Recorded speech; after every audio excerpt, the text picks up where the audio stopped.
If you're a millennial and into spooky stuff, there's a huge chance that you spent the early days of YouTube looking up duende videos. I mean, who can forget these classics? Bueno,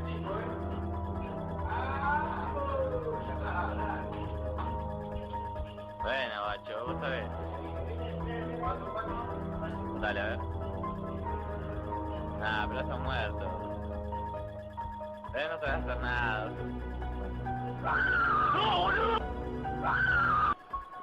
Loco.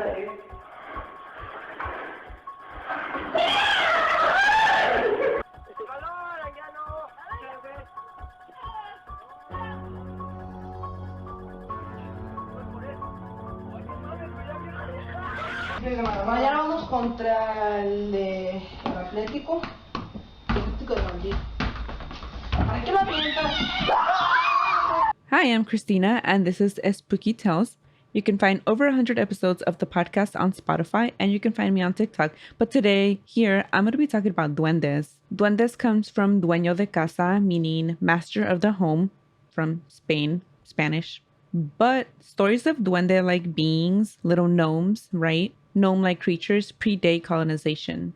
Indigenous people have been telling tales of little people for a very long time. And in Mexico, you could find stories of aluxes and chaneques. Although they are the subject of spooky stories, duendes are not always evil. Sometimes they're depicted as protectors of the forest, and they mostly leave you alone unless you're trespassing or doing something horrible. Duendes are said to be attracted to children. Listen to me.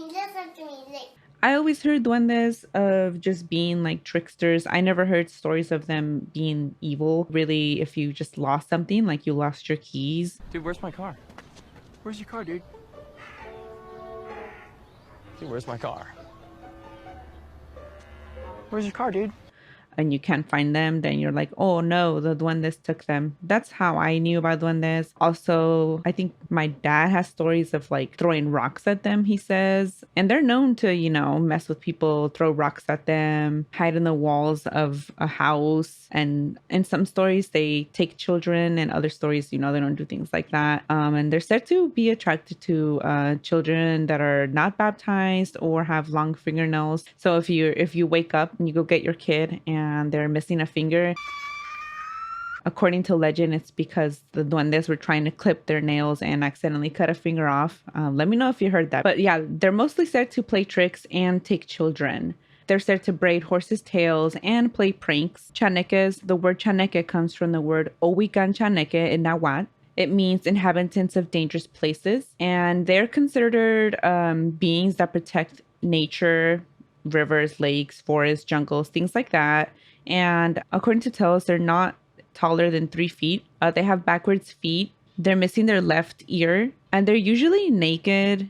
And they have the face of an old person, even though they're tiny little things. Some people depict them as being good. Other people depict them as being evil. There's some stories of them just living in someone's home and not doing anything except hiding things and scaring chickens. But if you wrong the Chaneque for whatever reason or somehow, then they are said to cause illnesses in people. And these illnesses can only be cured by a curandero. The Chaneques that don't live inside people's homes, the ones that are found in nature, they're said to dislike people in their lands, and they cause accidents to those traveling through. They're also said to be able to take someone's soul, and in order for a person to have their soul back and for them to not die, a ritual must be performed. Chaneques are said to be found in the forests of Oaxaca, Chiapas, Guerrero, Veracruz, but I've also heard tales of them in Jalisco, so all over Mexico it seems. Aluxes, from what I've read, are local to the Yucatan Peninsula. They're part of Yucatec Maya folklore. They are said to look like children. They're usually wearing canvas shoes and they have big hats on. They're also not good or bad. They can be both. They're just whatever they want, but they are mischievous. They do like to play tricks on people. They're said to be only a few centimeters tall. And if you treat them well, you give them offerings, then they bring good luck. But if you mistreat them, they can make you sick. They're said to bring 7 years of good harvest to farmers. They're also said to produce short, disturbing screams, strong whirlpools, play tricks on people. They whistle, they throw stones. They are so widely believed in this area that in 1993, researchers from the National Institute of Anthropology and History had to ask the aluxes permission to work in this area, and they did like a ritual to, ask for permission and to protect themselves from the aluxes, from the bad side of the aluxes. The following is a story about Chaneques that I came across. So 4 hunters were in the Oaxaca jungles and they were taking a break from their hard day. They set up a hammock between 2 trees, and once they were all relaxed, that's when they started hearing giggles. They were confused because on their way to this area of the jungle, they didn't see any children. And during their first half of the workday, they didn't see them. There was no one else but them there. But they heard the laughter again, and it sounded like a group of kids, so they decided to follow the sound of the laughter. And they followed it until they arrived to a small pond. And in the pond, they saw what they thought were children, but they were too small to be children. These small beings continued laughing and moving around until they dispersed into the trees a little too quickly. It all happened so fast, the hunters were super confused, and they looked around and they didn't see anyone else, but they continued to hear laughter, like these things were laughing at them. They decided to go back to their hammock, gather all their stuff, and just leave for the workday.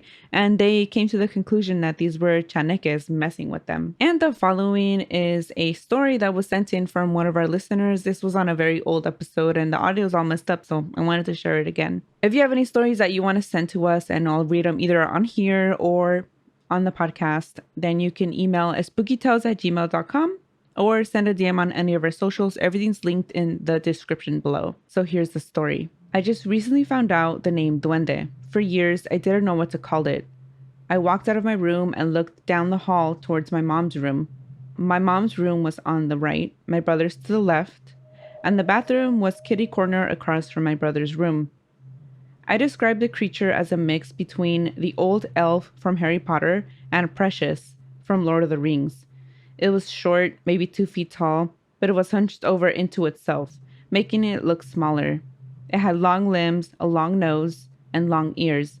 It had stringy hair, not a full head, like long hair, but balding, pointy teeth, and black eyes. The way it walked was super creepy. I can only describe it as it slinked. It walked from the bathroom toward my brother's room, looked in, and kept walking to my mom's room. It stopped at the wall between their 2 rooms, looked into my mom's room, snapped its head towards me, stood up straight, and ran towards me. I ran to flip the lights on, then back to my bed, got under the covers, and cried myself to sleep. The thing was pure evil. I still think about it to this day. When I explained the experience to my friend, she casually told me, "Oh, that's a duende." All right, that's it. That's all I have today. If you are into spooky stories with a focus on Latin America, then make sure you, what's the YouTube term for this? You subscribe and hit that notification bell or whatever they say to get notifications when I upload videos. Gonna try and do this weekly. I don't know if that's gonna happen because got a lot going on. So if you want to listen on Spotify, you can do that. And you can follow on TikTok. And I'll catch you next time. Stay spooky. Bye.